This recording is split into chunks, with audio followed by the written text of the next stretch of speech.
जो हम लोग यूनियन बनाया है, यूनियन हम लोग का चला काफ़ी मजबूती के साथ है, खास करके सीसीएल क्षेत्र में।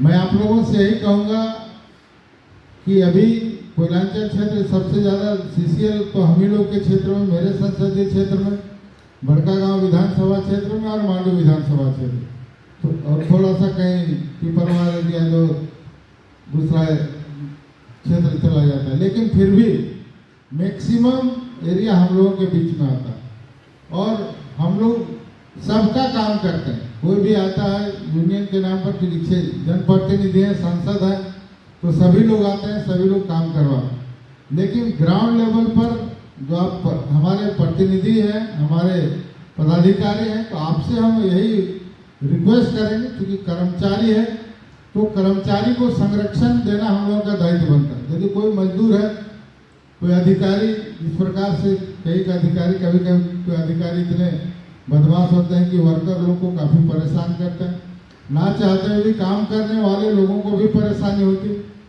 तो इस तरह से लोगों को संरक्षण देना, ताकि हमारे साथ जुड़े, हमारे यूनियन के साथ जुड़े अधिकारी व्यक्तिगत तौर पर हम लोग कोई भी काम करवा लेते हैं सीएमडी लेवल पर, या तो पद में है तो सीएमडी और जीएम का काम ही है कि करना है, नहीं करने का बात है। लेकिन हमको आने वाले समय में भी हर वर्कर को हम कैसे संरक्षण दें, और साथ साथ अभी आउटसोर्सिंग आ रहा है, अभी सीसीएल भी एमडीओ सिस्टम में चला गया, 25-25 साल का एमडीओ दे रहा, हमारे वर्कर रिटायर करते जा रहे, नया बहाली नहीं हो पा रहा।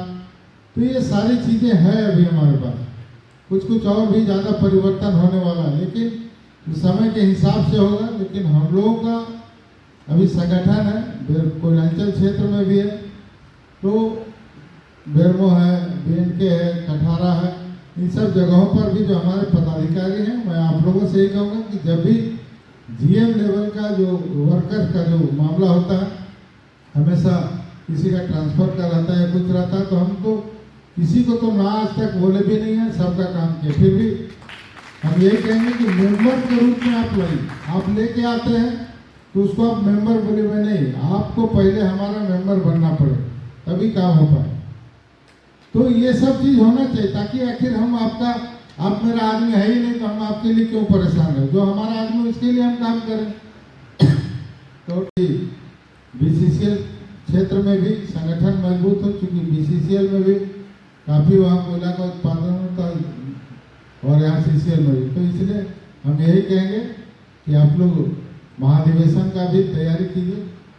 मेंबर ही ताकत होता है। आज हम लोग सांसद बने, विधायक बने हैं, तो जनता बना है, तो वही एक ताकत है। उसी ताकत के बल पर हम लोग अधिकारियों पर और या सीएमडी लेवल पर या चेयरमैन लेवल तक भी हम लोग बात करते हैं, या मंत्रालय में या हाउस में भी उठाते हैं, कोई भी बात समस्या को रखते हैं, तो वो ताकत हमारे पास है। वो ताकत आपके पास भी, यूनियन के पास होना चाहिए, ताकि हमारी आवश्यकता हमेशा नहीं पड़े। छोटा छोटा काम के लिए सांसद और विधायक नहीं, बल्कि हमारे यूनियन के पदाधिकारी जो जिन्हें काम है वो कर सकते।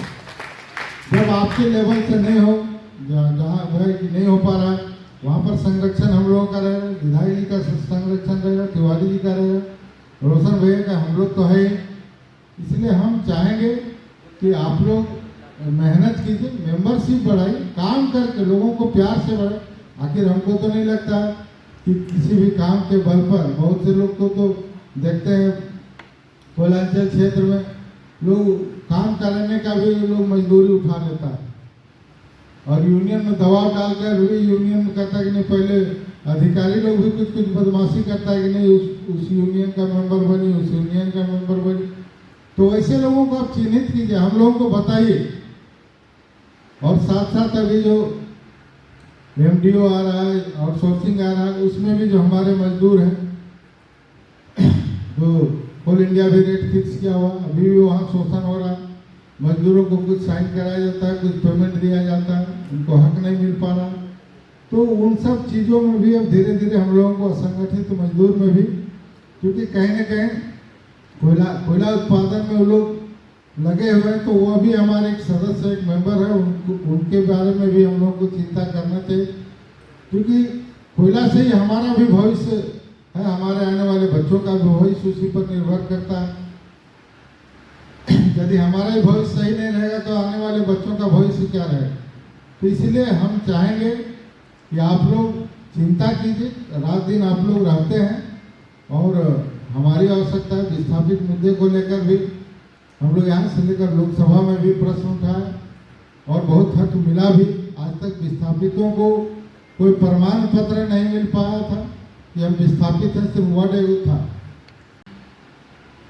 क्योंकि हम भी संसद भवन में रहते हैं और हमेशा खास करके चूँकि कोयलांचल क्षेत्र मेरा है और यहाँ से हम लोग निकले हैं तो हर एक चीज़ को हम काफ़ी नज़दीक से देखते हैं और हमारी पहली प्राथमिकता भी होती है आने वाला भविष्य के बारे में भी हम लोगों को थोड़ा चिंता करना चाहिए, चर्चा होना चाहिए। आखिर कोयला का भविष्य क्या होगा, कोयला कर्मियों का भविष्य क्या होगा, विस्थापित लोगों का जो अभी वर्तमान स्थिति है और जो अभी ग्लोबल मार्केटिंग के हिसाब से जो अभी प्राइवेट माइंस दिए जा रहे हैं,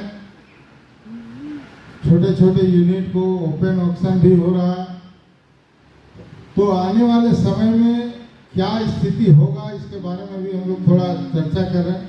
बहुत सारी चीज़ों के बारे में जो हमें जानकारी है, हम यही कहेंगे कि जो अभी पहले तो होता था कि वह कोयला खदान प्राइवेट में था, उसको सरकारीकरण किया गया।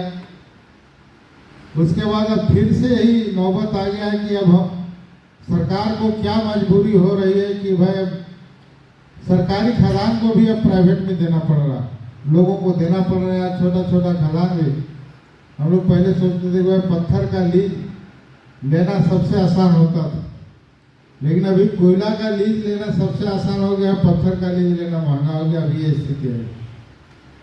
आने वाले समय में कोयला हमारा एनर्जी है, कोयला के बिना एक कदम हम लोग आगे नहीं बढ़ सकते हैं। और जो धीरे धीरे जिस प्रकार से कोयला का उत्पादन क्षमता हमारा बढ़ रहा, निश्चित तौर पर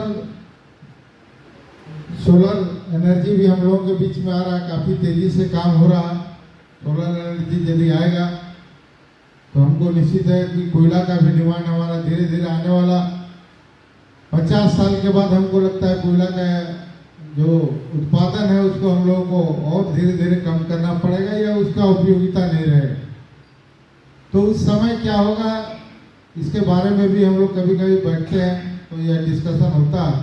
खैर वो तो लंबा समय है, उस पर चूँकि समय आता है परिवर्तन होता है। जैसे हम लोग दूसरे कंट्री में भी जाते हैं, दूसरे देश में भी जाते हैं जहाँ पर कोयला उत्पादन होता है, वहाँ का कोयला उत्पादन क्षमता और हम लोगों का कोयला उत्पादन होता, तो हम लोगों का अपेक्षाकृत कॉस्टिंग थोड़ा हम लोगों का ज़्यादा पड़ता है, जिसके चलते हम लोगों को इंपोर्ट भी करना पड़ता है। अभी भी 30% कोयला अभी हम लोगों को भी विदेश से लाना पड़ता है।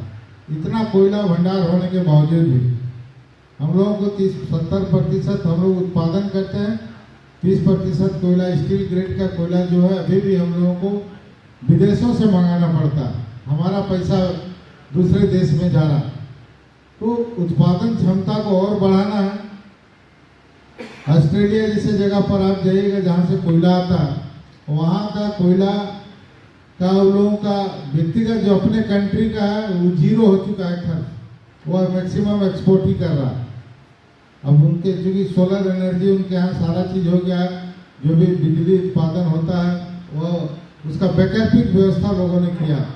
क्योंकि इस तरह से हम लोग आने वाले समय में भी यहाँ पर भी होगा, लेकिन हम लोगों को समय अभी है काफ़ी। जो हमारा एनर्जी है इसको हम लोग कैसे अधिक से अधिक उपयोग करें, उत्पादन अधिक से अधिक हो, ताकि हम जो बाहर से कोयला आ रहा है 30% कोयला जो आज भी हम लोग खरीद रहे हैं उसको हम लोग कम करें, ताकि हमारा देश का पैसा हमारे देश में रहे, यहाँ का विकास का काम हो, दूसरे जगह पर नहीं जाए। ये हम लोगों का भी संकल्प। कुछ लोग बनाए, लेकिन अधिकारी इतना सुस्त है, वो लोग चाहता भी नहीं कि बने। कहीं कहीं लोग लगा हुआ है तो बना भी है कुछ, लेकिन जिस गति से बनना चाहिए नहीं बन पाया। आज ट्रिब्यूनल का गठन नहीं हो पाया। हम लोगों के लड़ाई से, बेरमों की लड़ाई से आप समझिए कि पूरा मिनिस्ट्री तक में जो ट्रिब्यूनल का गठन नहीं हुआ था, उसका गठन हुआ, कैबिनेट से हम लोग पास करवाए, सब जगह हुआ। झारखंड सरकार के उदासीनता के चलते अभी जो हम लोगों के लड़ाई से पूरे देश में हर जगह हुआ, लेकिन झारखंड में नहीं हुआ। इसके लेकर हमने दो बार मिनिस्टर से भी मिला, तो अभी प्रोसेस में बहुत जल्द विस्थापित का भी जो हक है, या मजदूर ट्रिब्यूनल बनता है तो सबसे ज़्यादा मजदूरों का ही समस्या होता है, कोई सस्पेंड हुआ, कोई कुछ हुआ, जमीन संबंधी मुद्दा होता है, तो उसका समाधान वहाँ पर होता है। आज प्रयास करेंगे कि आप आने वाले समय में आप लोगों का जो सुझाव है, भारत सरकार स्तर पर या मंत्रालय स्तर पर या चेयरमैन स्तर पर कभी भी कुछ हो, क्योंकि हमको लगता है हर 6 महीना में एक बार चेयरमैन स्तर पर भी हम लोग का बैठक होता है, तो आप लोग सुझाव दीजिए, आपके साथ हम खड़ा रहेंगे। इसी के साथ सबको धन्यवाद, सबको जवाब।